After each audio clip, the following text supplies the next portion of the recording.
काही दिवस वाट पाहू आणि ते ऐकत नसतील तर त्यांना राष्ट्रवादी काँग्रेस देखील उत्तर देईल असा इशारा राष्ट्रवादी काँग्रेसचे आमदार अमोल मिटकरी यांनी दिला आहे।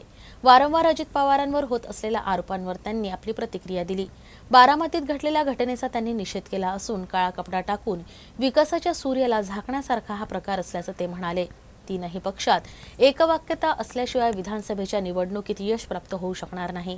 यामुळे वरिष्ठांनी अशा स्टंटबाजांना तंबी द्यायला हवी असंही ते म्हणाले।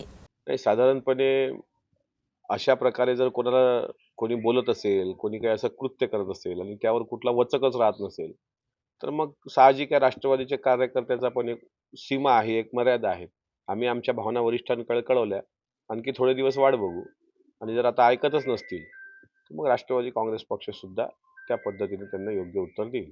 चुकीची माहिती आहे, बिहार पॅटर्न राबवा असं कुठेही त्यांनी वक्तव्य केलेलं नाही. ह्या फक्त चर्चा आहेत, मीडियात आलेल्या चर्चा आहेत. मात्र त्याच्यामध्ये फक्त ते त्यांना ज्यावेळेस अमित शहांचा 2 दिवसाचा एक दौरा होता महाराष्ट्रामध्ये आणि त्यांना ते हाय-बाय करायला एअरपोर्टला सोडायला गेले होते. त्यामध्ये काही त्यांची चर्चा याबाबत जागा वाटप किंवा मग आता मुख्यमंत्रीपद असं कसं काय म्हणणार आहे कोणी, की मला तुम्ही महाराष्ट्राचा मुख्यमंत्री करा. ते अजितदादा असं म्हणतील का? त्याच्यामुळं ह्या सगळ्या चर्चा आहेत. या चर्चेला काही अर्थ नाही. बॅनर झाकल्यानं एखाद्या व्यक्तीचं व्यक्तिमत्व झाकलं जात नाही.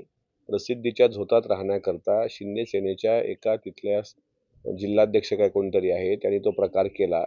त्याचं म्हणणं असं होतं, की आम्ही जो गणेशोत्सव किंवा त्यांनी जे काही कार्यक्रम आयोजित केले, त्यात अजितदादा का उपस्थित राहिले नाहीत. शेवटी राज्याचे ते उपमुख्यमंत्री आहेत.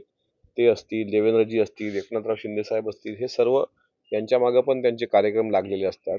एखादा कार्यक्रम मिस झालाही असेल, तर अशा प्रकारे जर त्यांनी तो उन्मत्तपणा केला असेल, तर बारामतीमध्ये त्यांचं बॅनर झाकणं म्हणजे बारामतीचा विकास ते झाकू शकत नाहीत. आणि साधारणपणे असं वागल्यामुळे त्या कार्यकर्त्याला जर वाटत असेल, की महायुतीमध्ये फार मोठा आपण वितुष्ट निर्माण करण्याचं पुण्य कमावलं, तर तो त्याचा गोड गैरसमज आहे. त्याला राष्ट्रवादीच्या कार्यकर्त्यांनी योग्य ते उत्तर दिलेलं आहे.